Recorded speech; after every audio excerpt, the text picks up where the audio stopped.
Criminal justice reform advocates took lawmakers to court, claiming time limits on public comment during some of those hearings on tough-on-crime legislation are unconstitutional. Yeah, Paul Murphy was in the courtroom and has a report now for us from Baton Rouge tonight.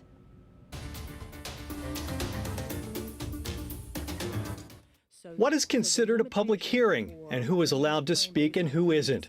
Criminal justice reform advocates asked a Baton Rouge judge to decide the legal question and petitioned the court to force Louisiana lawmakers to pause debate on 4 bills approved by the House Criminal Justice Committee this week during the special legislative session on crime. I think the very nature and the definition of the word public means public. Everyone is allowed to speak who wishes and desires to speak, and that is not what has been happening in the Louisiana legislature in the last week.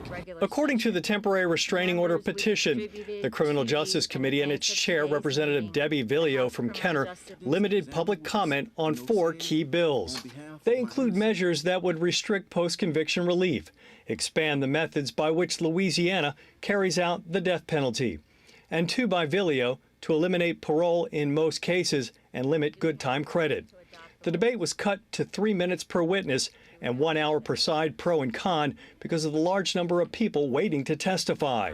The legislature creates these laws, but to do so without having to hear from the constituents that they represent doesn't feel like a representative democracy to me.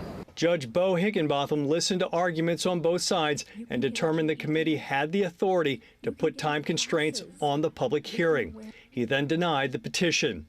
House Speaker Pro Tem Mike Johnson, who serves on the Criminal Justice Committee, said members did hear a diverse mix of opinions. And I think the court's ruling was correct because of the fact that we have acted within, I think, good faith and good effort to try to hear from the people and make decisions based upon opinions and information that we had available to us. Johnson maintains there will be more time for public comment when the bills are taken up on the Senate side. And because we have 2 houses, there's multiple opportunities for the public to have input, as well as individually with the legislators. The Senate is expected to consider the bills next week.